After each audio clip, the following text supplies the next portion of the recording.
todo relacionamento interpessoal,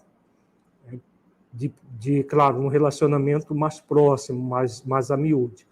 Isso não é válido para alguém que você encontra na fila de um banco ou do supermercado, mas todo relacionamento mais a miúde, ele vai ser um relacionamento de 4 pessoas. Por que 4 pessoas? Existe a pessoa, o eu real, o eu idealizado, fantasioso, o outro real e o outro idealizado, fantasioso. Por que a gente diz fantasioso? A idealização é um processo muito importante na vida de todo ser humano. Todo ser humano, ele busca um ideal de vida para, a partir desse ideal de vida, nós fazermos esforços de aperfeiçoamento para alcançar esse ideal de vida. No caso dessa questão interpessoal, a pessoa não está focada num ideal de vida, mas numa fantasia que ela faz de si mesma e que ela faz do outro. Comumente, nós temos uma relação conosco um pouco mais condescendente.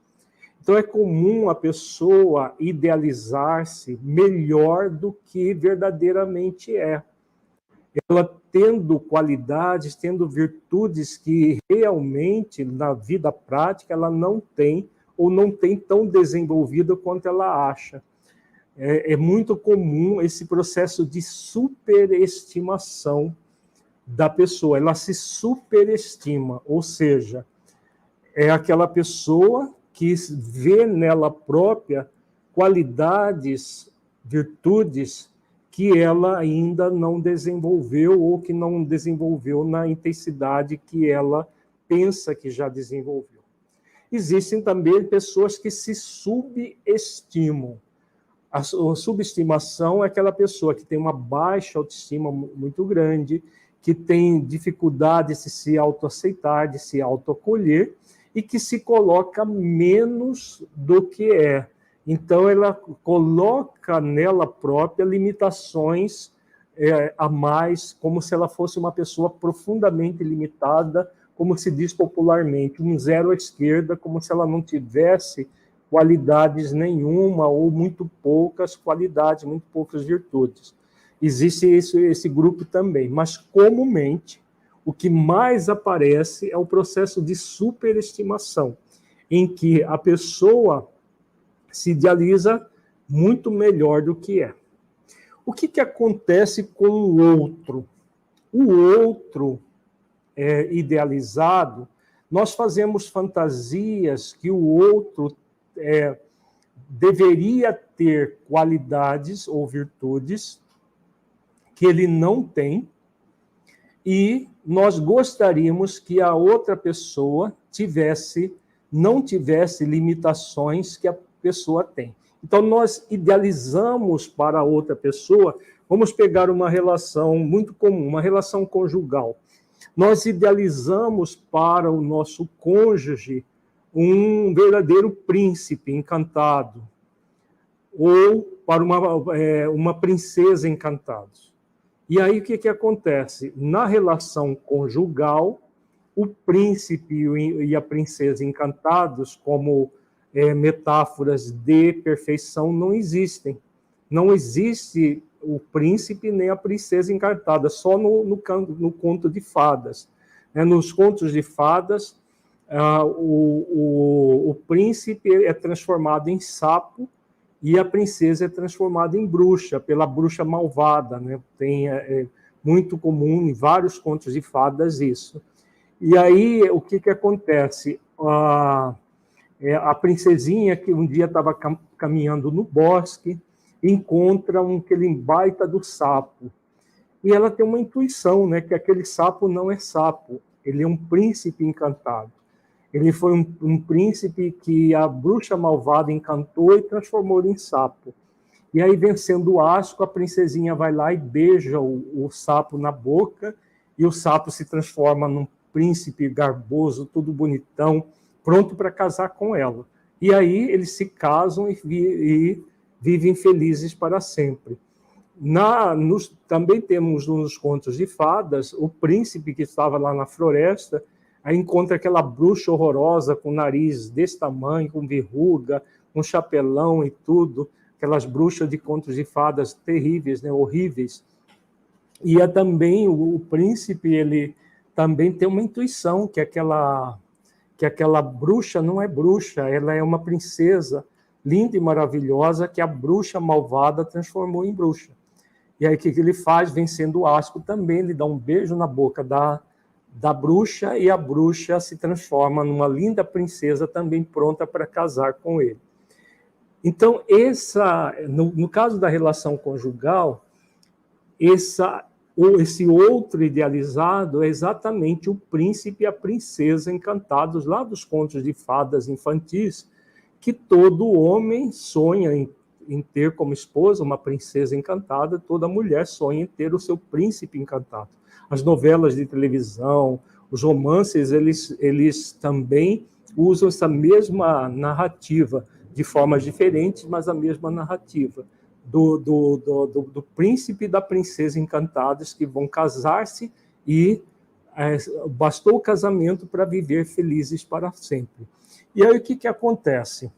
Essa idealização não se sustenta. Ela é uma fantasia, como é uma fantasia os contos de fadas.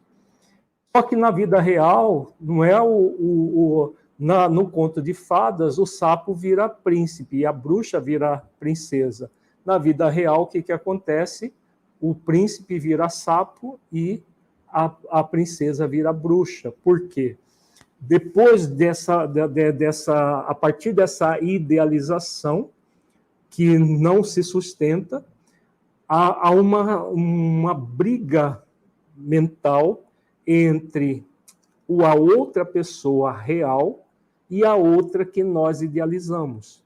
Então, o relacionamento conjugal, por exemplo, ele vai ter muitos problemas se os casais permanecerem nessa idealização fantasiosa.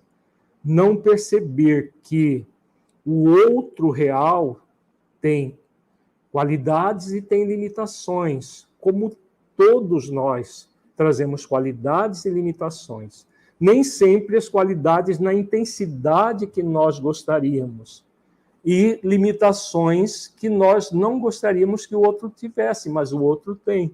Então, se o casal não trabalhar essa questão do outro idealizado para aproximar esse idealizado do real, vão haver muitos conflitos. O outro idealizado, frente ao outro real, gera muitas divergências. Porque o tempo todo, o que acontece? Um cônjuge idealiza situações que o outro não corresponde. E como não corresponde, o resultado é conflitos, porque são limitações que o outro tem e que o cônjuge que idealiza não gostaria que o outro tivesse. E qualidades que o outro não tem e que o cônjuge gostaria que ele tivesse. E aí, claro, vão ter N pontos de divergência nessa relação. Dá para imaginar quantos conflitos nós geramos por causa dessas idealizações fantasiosas, dessa fantasia nesse exemplo da relação conjugal. Mas a mesma coisa acontece em outras relações. Vamos pegar uma relação profissional. Então, tem o patrão e o empregado. O patrão idealiza um empregado, né, um funcionário, um colaborador da sua empresa, com determinadas qualidades e com limitações que ele não deve ter. O que acontece na prática dessa relação? Aquele colaborador do patrão, ele vai ter algumas qualidades, nem todas que o patrão quer, e nem na intensidade que o patrão quer, e vai ter muitas limitações que o patrão dele não quer que ele tenha. Da mesma forma, o funcionário, né, o colaborador, ele gostaria de ter um patrão que ele idealiza, um patrão bonzinho, um paternalista, que faça isso, faça aquilo com ele, dê um excelente salário, não cobre tanto, que haja assim assado. Esse é o patrão idealizado.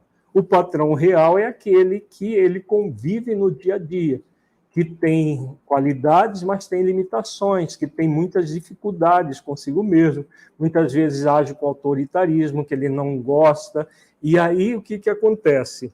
Essas 4 pessoas se relacionando, o eu real do colaborador, o eu idealizado do colaborador, com o outro idealizado do patrão e o outro real do patrão, vão estar sempre em conflito se não aprenderem a lidar com essa idealização fantasiosa que não se sustenta na prática, no dia a dia, nada disso se sustenta. Apenas cria divergências. Por exemplo, o patrão exigindo do colaborador que ele tenha qualidades que ele ainda não desenvolveu, que ele não tenha limitações que ele ainda tem. Da mesma forma, o funcionário, o colaborador, exigindo que o patrão não tenha determinadas limitações e que tenha determinadas qualidades que ele não tem. Então, há sempre um litígio. Quando nós fantasiamos essas relações, nós vamos criar um litígio, nós vamos criar conflitos no relacionamento interpessoal, exatamente por causa dessas idealizações. Em todas as relações, por exemplo, a relação de amizade, existe o amigo idealizado que você gostaria de ter, e o amigo real que você tem, e vice-versa. Se nós não compreendermos que o outro idealizado nunca vai ser o outro real, que o outro real que nós convivemos tem limitações que nós não gostaríamos que ele tivesse, e qualidades que nós gostaríamos que ele tivesse, que ele não tem ou não tem na mesma intensidade que nós gostaríamos, se nós não refletirmos isso, nós vamos criar grandes conflitos de relacionamento com qualquer pessoa, seja com pessoas amigas, com cônjuges, com parentes próximos, com filhos. Por exemplo, uma mãe que idealiza para o seu filho determinadas situações.